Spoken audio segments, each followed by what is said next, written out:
Bienvenue dans cette nouvelle édition du Non-Stop Info sur Africa 24. Voici les titres de votre journal. L'Éthiopie accueille le 33e sommet de l'Union africaine prévu ces 9 et 10 février. En marge de cette rencontre importante axée sur la sécurité dans le continent, la 36e session ordinaire du Conseil exécutif se tient depuis ce jeudi 6 février à Addis Abeba en prélude au sommet des chefs des États africains. Togo, une démocratie en construction. La sortie de cet essai qui reprend l'histoire politique du Togo coïncide avec la date de l'élection présidentielle de 2020. Un livre qui a suscité de nombreuses polémiques, notamment au niveau de la classe politique. Et enfin, au Burundi, les investissements de l'Union européenne pour le bien-être des populations et de leurs besoins commencent à porter leurs fruits. Une initiative prise notamment pour l'électricité dans les ménages ou encore de l'accès à la santé. Mais tout d'abord, dans l'actualité, dans les régions anglophones du Cameroun, des régions toujours aux proies au conflit, les séparatistes ont décrété ce jeudi 6 février une opération ville morte à 3 jours seulement des élections législatives et municipales prévues le 9 février. Les séparatistes jouent également sur la menace puisqu'ils promettent des représailles aux Camerounais qui ne restent pas à leur domicile. Une situation qui empêcherait la tenue des élections dans ces régions, là où la campagne électorale pour ce scrutin a été chaotique. Du côté des autorités camerounaises, on assure que toutes les mesures ont été prises pour sécuriser ce scrutin, y compris dans les zones anglophones où d'importants renforts militaires ont été déployés.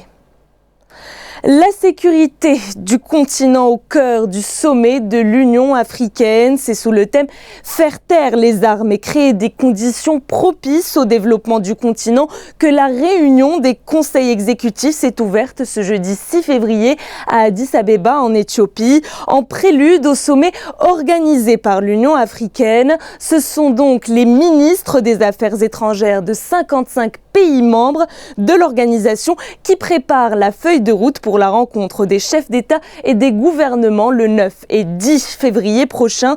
Le point dans ce reportage de notre envoyé spécial Jacques Amboka. Le 33e sommet de l'Union africaine se tiendra du dimanche 9 au lundi 10 février 2020 à Addis Abeba. La réunion du conseil exécutif s'est ouverte ce jeudi 6 février pour préparer la rencontre des chefs d'État. Dans un contexte où l'Afrique fait face aux multiples conflits armés, la sécurité sera au centre de cette rencontre. Les menaces des djihadistes d'El-Shabaab en Somalie, au Mozambique, dans la région du Sahel et dans le pourtour du bassin du lac Tchad, le regain de conflits communautaristes, l'extrémisme et le radicalisme, pour ne citer que cela, nous renforcent dans la conviction que le thème de l'année, faire taire les armes, créer des conditions propices au développement de l'Afrique, est plus que pertinent. Il faut souligner que les conflits armés ne facilitent pas l'atteinte des objectifs du développement dit Agenda 2063 de l'Union africaine. Une situation dénoncée par Vera Songwe, présidente de la Commission économique pour l'Afrique. Nous dépensons de plus en plus dans la sécurité au détriment des secteurs sociaux. Au Niger, par exemple, le budget de la défense remplace celui du secteur social. Nous ne pouvons pas, dans ce contexte, atteindre ce que nous souhaitons en Afrique. Le 33e sommet de l'Union africaine se penchera entre autres sur la réforme du Conseil de sécurité des Nations Unies pour laquelle l'Afrique se bat afin d'avoir au moins une place de représentant permanent.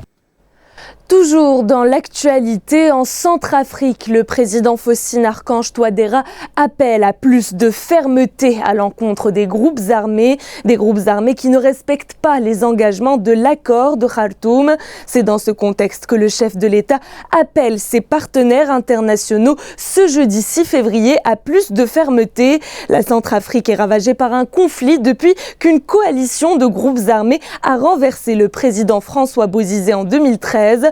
Le chef de l'État a appelé l'Union africaine et la communauté économique des États d'Afrique centrale, garante de l'accord, à clarifier l'article 35 du texte qui prévoit des sanctions en cas de violation de l'accord. À ce jour, la nature de ces sanctions n'a toujours pas été précisément définie.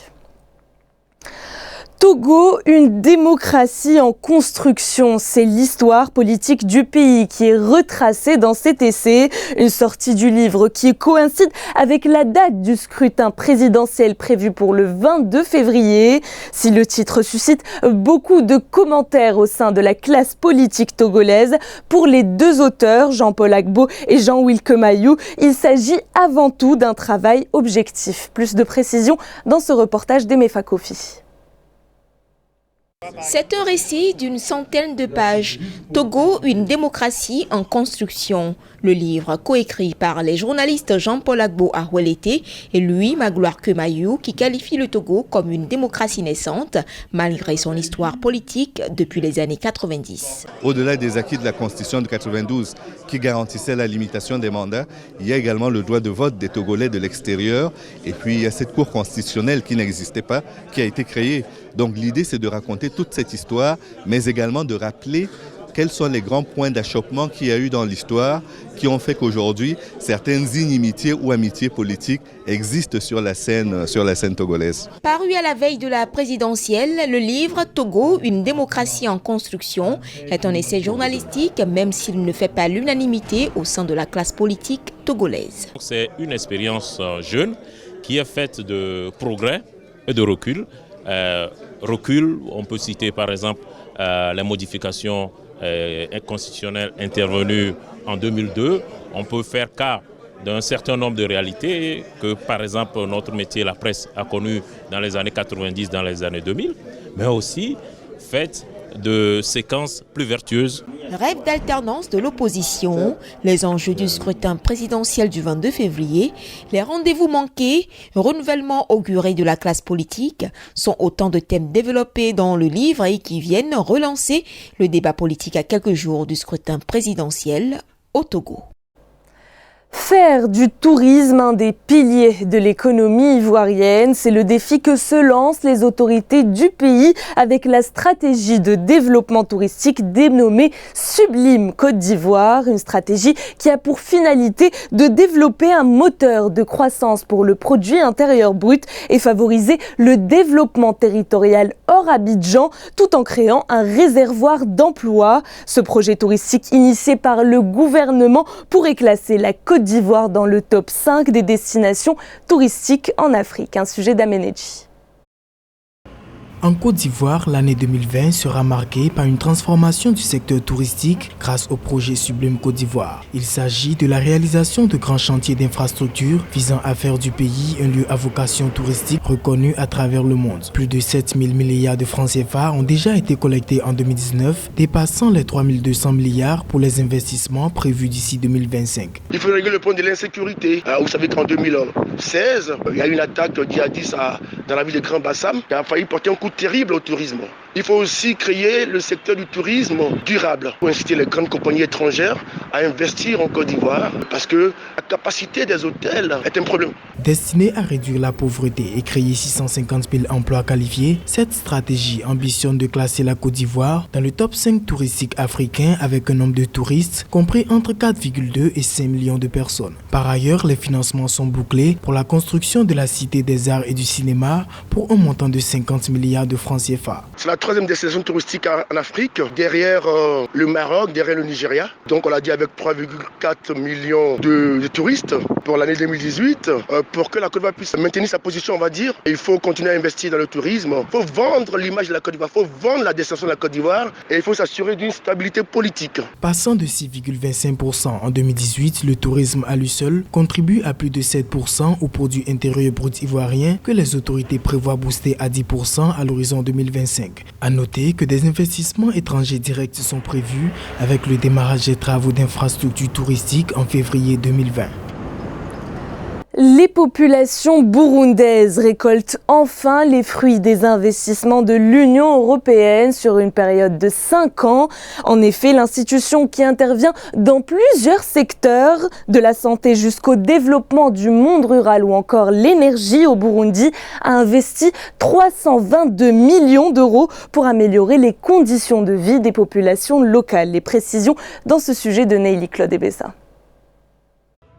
Avec une dotation de 332 millions d'euros provenant de l'Union européenne et des pays membres siégeant au Burundi, les conditions de vie des populations de cette province ciblée dans le pays se sont nettement améliorées. Les fonds investis dans les projets de développement dans divers secteurs ont permis l'accès à l'eau potable pour plus de 16 000 ménages et l'accès à l'assainissement dans 37 écoles et plus de 7 500 ménages. Et dans le but d'augmenter et d'améliorer l'accès des zones rurales aux services énergétiques modernes et durables, plus de 10 000 personnes ont eu accès à l'électricité. L'Union européenne a contribué efficacement au développement structurel du secteur privé et au renforcement du secteur privé et bien sûr au développement des énergies de tout ordre, ce qui a permis au secteur privé burundais de rester assez compétitif. En termes d'appui dans le secteur agricole, 12 boutiques d'intrants agricoles et d'élevage ont été mises en place. 2 semenciers de bananes et 31 semenciers de maïs ont été appuyés. Pour ce qui est de l'activité entrepreneuriale, 77 activités génératrices de revenus non agricoles ont été créées. Pour une meilleure autonomisation, les Burundais, à travers l'investissement de l'Union européenne, ont bénéficié de renforcement de capacités en matière de formation professionnelle et technique dans les domaines de la soudure, la couture, la bureautique et la menuiserie. L'accompagnement que le Burundi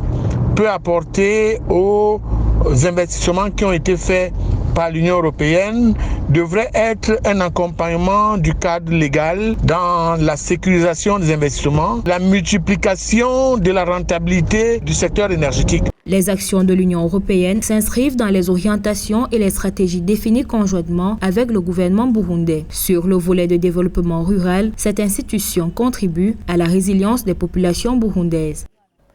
Les pays africains ne peuvent se permettre d'ignorer le fardeau croissant que le manque de paix et de sécurité fait peser sur les femmes à travers le continent. C'est la déclaration de Vera Songwe, secrétaire exécutive de la Commission économique des Nations Unies pour l'Afrique. Une déclaration faite ce lundi 3 février au cours d'une réunion de haut niveau. Pour la secrétaire, il faut considérer le problème et trouver une solution urgente afin de délivrer les femmes de tout abus ou violence sexuelle perpétrée en marge des conflits. Un sujet de Victoria Sedji. C'est l'une des situations les plus bouleversantes au monde, celle des femmes en Afrique lors des crises sécuritaires et sociopolitiques. Et celle-ci préoccupe de plus en plus la communauté internationale. La Commission économique des Nations Unies pour l'Afrique dénonce quant à elle l'absence de réaction sur cette situation qui fait des femmes des victimes éternelles de crises à répétition. Chaque fois que les armes parlent en Afrique, ce sont les petites filles qui en souffrent et qui cessent d'aller à l'école. Les femmes meurent en grand nombre et les abus sexuels liés au conflit augmentent. Jusqu'à quand en Afrique les femmes continueront-elles d'être utilisées comme des armes de guerre et privées de leur dignité? Leur triste sort ne mérite-t-il pas de réelle prise de position? Si pour certains, il faut d'abord travailler à faire cesser les cris d'armes, d'autres insistent, il faut briser l'omerta pour que l'impunité sur les crimes de guerre et crimes sexuels ne soit plus jamais tolérée. Nous avons fait des recommandations, nous avons des rapports et les témoignages sont sans précédent. Les femmes sont abandonnées. Les autorités disent mais nous avons autre chose à faire. Les femmes, si elles-mêmes elles ne revendiquent pas, comment nous allons revendiquer? Sachant très bien que ce sont ces autorités-là qui ont mis les femmes dans ce genre de situation. La priorité pour les États et les autorités, ce n'est pas souvent d'aller régler les problèmes des femmes, c'est secondaire. De nombreux cas d'abus sexuels continuent d'être décriés dans plusieurs pays comme la Somalie, le Soudan du Sud ou même le Burundi. D'après la Commission économique des Nations Unies pour l'Afrique, plus de 200 000 femmes ont été violées depuis la Deuxième Guerre du Congo. C'était le journal de la rédaction. Merci de votre fidélité. Retrouvez dans un instant une nouvelle édition de l'information sur Africa 24.